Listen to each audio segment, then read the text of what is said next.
Another summer is upon us, and that means another week of watching games done quick, or GDQ.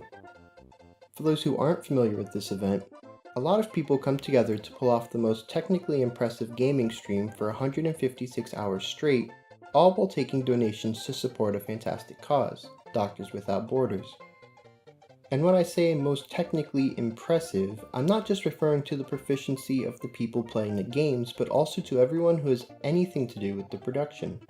Basically, over 100 speedrunners fly into a single hotel and take turns speeding through games across almost every console in existence, and a large amount of people volunteer their time to being commentators and announcers during the week-long event, all while these games and commentators are being streamed using all sorts of arcane hardware setups to make sure that every console, game, camera, and audio source are being presented in a balanced and visually pleasing format.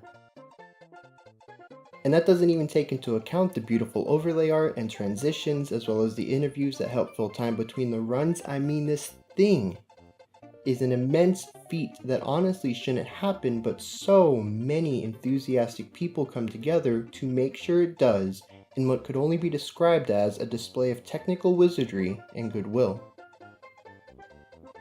But that isn't what I'm wanting to talk about today regarding GDQ. Instead, I'd like to look at the curtain that veils the reality of most video games. More specifically, what happens when we remove that veil? Many of the games that are run at GDQ are completed quickly because the player is abusing game systems in a manner that was never intended and would not usually be found in casual play. In a word, we could say they are breaking the game, but that isn't technically true. A lot of these bugs and glitches that occur are actually the code working as it was programmed, regardless of whether the actual outcome was intended or not by the programming team. To this end, we could say that the only way to break the game is to cause it to crash, which is certainly an occurrence that happens at GDQ, but isn't what I want to focus on. You can actually hear a lot of this kind of talk throughout GDQ, where the runner will speak about the game as if it were an actual entity or participant in the run. Darren, you want to talk about what just happened there since we got time? Oh, sure, yeah. So what that was warps, and we're going to see a bunch of them in this run, actually. We do it by activating a summon at the exact moment that we enter a loading zone. So for vertical warps, as you saw, it was activate the summon at the same time as the loading zone. And I guess for some reason, the game really doesn't know what to do with Nathan's position, so it kind of just like shoves him up to like the nearest, it just like puts him on the ceiling of whatever the room that you're warping into. They acknowledge that the games are programmed to allow unusual behavior and to deal with it in a certain manner. Again, regardless of whether or not this was intentional exception handling, like the Sonic 3D Blast level select bug. And all of this combined clues us into one of the gaming industry's best kept secrets. That most video games, especially those in the big budget AAA sphere, are hacked together messes held together with digital glue and lines of coded duct tape. And by no means is that a jab at anyone who works in any department inside of a video game development office. Video games are an arcane art, and anyone who has worked on one knows that it is a miracle every time that one actually gets released. Just like with any art, it will never reach a perfect state. There are simply too many moving parts and not enough time in the world to perfect a video game. Even your favoriteest game ever, yeah, that one you're thinking of now, that one game that causes goosebumps to cover your fleshiness, that bathes you in the warm, soothing aura of nostalgic bliss. That game, it's flawed as well. Every game is, period. But we tend not to notice it. Maybe some of us even forget about it when we play games for pleasure, which is actually what most development houses aim for through the use of their QA teams. Since development is a timed task, certain aspects take priority, and bug fixing falls under that constraint as well. So the bugs that could be reproduced under normal circumstances will get taken care of, and the fringe case events, like Shadow of the Tomb Raider's clipping issue that only occurs at very high frame rates, are left in the game. And since a vast majority of players will be playing the game by using the expected actions, they will most likely never see one of these bugs that didn't get fixed.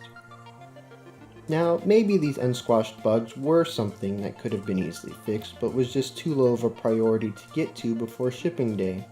Or maybe it was something that would require a large undertaking and would need a hefty rewrite of the code. Or maybe the bug wasn't found until years after the game was released. Regardless, every game out there has at least one bug. And it's important to remember that about video games, that they aren't perfect. It's important because I often hear janky and buggy being thrown around as negative adjectives when describing games. It's important because a game's bugginess isn't indicative of it being a good or bad game. It's important because perfect games don't exist, that it's an unattainable status to compare games to. And it's important because imperfection can be beautiful. Which is what speedrunning is all about, sort of? In an abstract way, speedrunning is the celebration of video games' bugs and glitches. While these imperfections are a punchline for videos like Kotaku's highlight reel, or a way to objectively attack a game, like with the recent Mass Effect Andromeda animation faux outrage troll train, these same imperfections are sought out and circulated in the speedrunning community like treasure. The smiles that cultivate across runners' faces when a new glitch is discovered is nothing short of sheer joy as their brain begins to process all of the ways that it could be incorporated into their run. Unintended playstyles, especially those that use the game's underlying systems against it, are the bread and butter of speedrunning. And yeah, I get it. Not everyone's a speedrunner, and most players want as little friction between them and their digital enjoyment experience. Falling through walls and accidentally triggering a zoom skip isn't fun for most players. But instead of condemning the game as unplayable trash, remember that actual people poured their lives and hearts into the game and actually released it, rather than letting it sit in production limbo. Something that can easily happen, especially with less experienced teams. That doesn't mean that you simply have to deal with the issues. Patches are kind of a thing these days, and I'm sure you have many other games you could play while waiting for a fix. But it also doesn't mean that we need smear campaigns and personal blogs attacking a game for not being perfect. File your bug report and move on. Yes, that means you'll lose your 1,000 views or clicks on your copy-pasted hackneyed rant, but maybe, just maybe, we could make this hobby a little less toxic in the process. And bringing this all full circle, back to where we started, completing the revolution, GDQ is an event that is very positive. It is a fun week of watching cool people play awesome games while other cool people provide interesting words to fill the time between those awesome games, all while raising lots of cool cash for an excellent cause. And some of those donation values are absolutely bonkers, which only goes to show just how awesome the gaming world can be when positivity is at the core of a community. So please, try to keep this positivity going year-round, especially when it comes to bad or buggy games. The next time that you fire up that webcam or open that word processor with anger or disappointment aimed at a game for failing to live up to your incompatible expectations of perfection, stop and think about these runners. How they enthusiastically love video games, imperfections, blemishes, and all. Then ask yourself, is this actually going to help this game, or even the larger idea of gaming in any way? Or am I simply feeding into a hate machine because I've been deceptively led into the idea that being angry is the only way I can express my feelings towards something that I love?